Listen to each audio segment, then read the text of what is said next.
Next circuit is a sequential circuit. So we have already done with all the combinational circuit design and implementation. Now next part is sequential circuit. So the first sequential circuit is ripple counter, or which is called as asynchronous counter. Why it is called as asynchronous counter? Because the clock pulses are not given simultaneously, but as flip-flop is the basic unit of a sequential circuit, every flip-flop will get the clock from its previous component. So this is asynchronous. Okay, so here two things are important: how clock is to be given to each of the component. So the new input value is required over here, that is a clock input, and as it is asynchronous, every previous component's output will be the clock to the next component. So here I have designed this 3-bit up counter, 3-bit ripple up counter. So the logic behind this we have studied in theory part. Asked you yesterday to revise it and draw the diagram, and this is based on this particular chart I have forwarded to you yesterday. So referring to this chart, this is master slave JK flip flop, dual master slave JK flip flop with preset and clear. So that means two JK flip flops are there, each of them is a master slave JK flip flop. So during your oral examination, external can ask you about what is JK flip flop and what is master slave JK flip flop, and why there is a need of master slave combination. And then as it is a preset clear, it has preset clear pins as well. So what is the significance of preset and clear? What do you mean by preset and what do you mean by clear? These two are bubbled signals. Okay, so bubble signals means these are active low. So whenever they are connected to 0, they give this functionality. So preset means to preset at 1. When I wish to, at the starting, when I start the execution or when I switch it on, I wish to have 1 as a its value set to be 1. So at that time preset is pin can be used, and when I connect this preset pin to logic 0 or ground, automatically the output will be 1.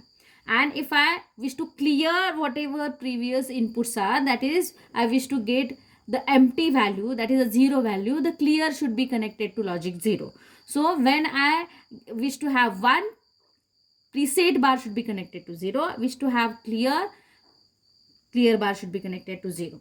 And based on the inputs given to JK flip flop, JK or clock, I wish to change the value of output Q. At that time, both preset and clear should be disabled. And how I can disable them? By connecting them to logic 1. So this is what an important aspect, and based on that the questions can be asked. So important questions are: what is master slave JK flip flop, what is preset and clear, how to enable it, how to disable it. Now in this particular assignment we are using 7476, in which 2 JK master slave JK flip flops are there.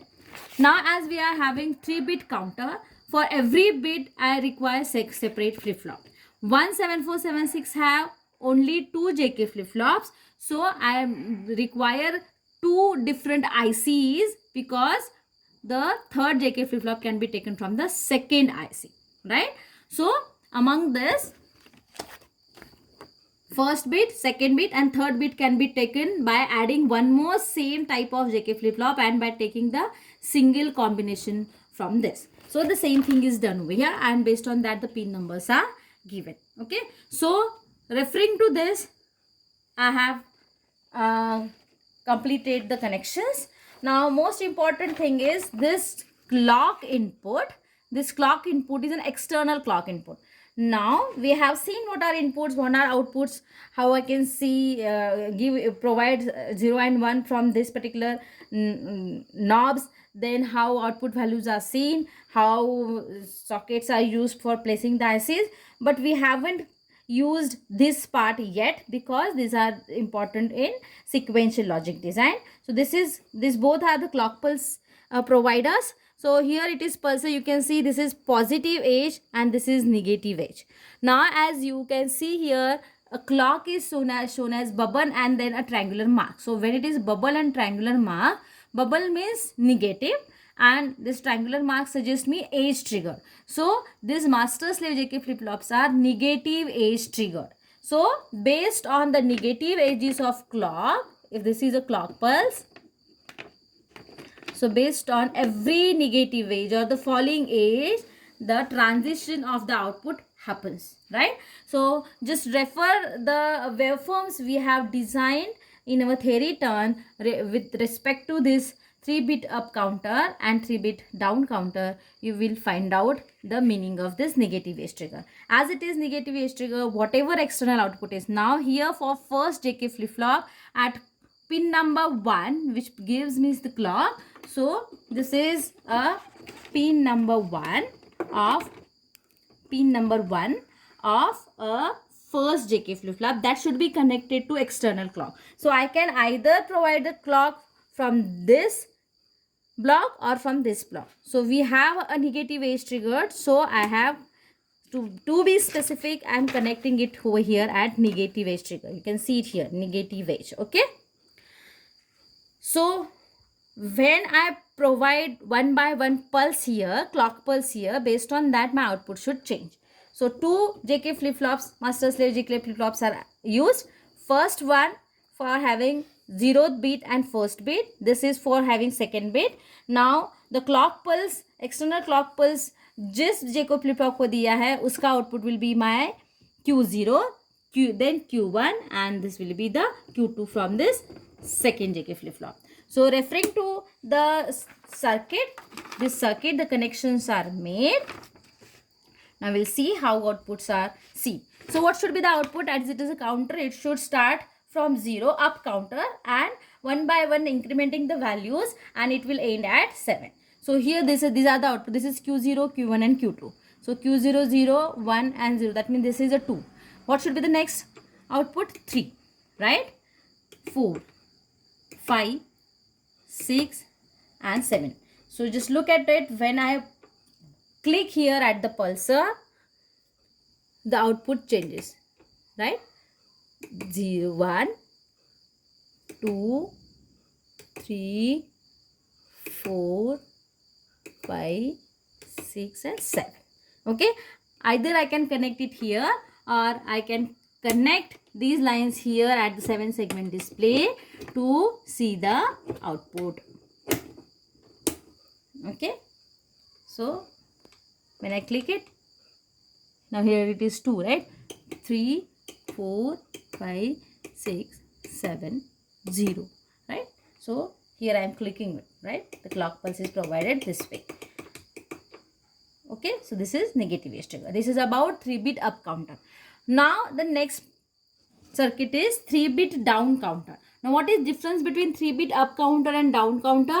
Just the way in which I provide the clock pulse, it makes the difference, right?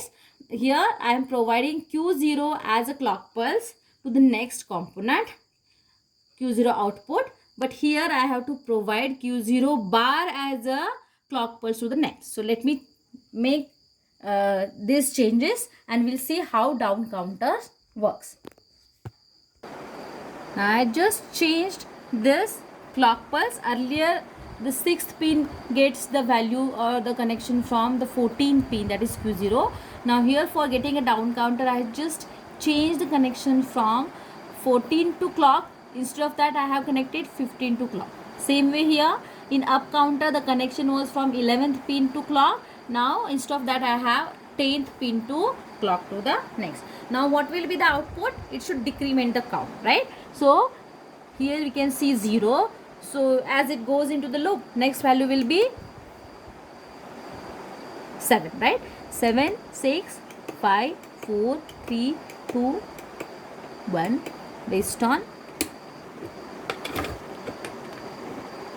the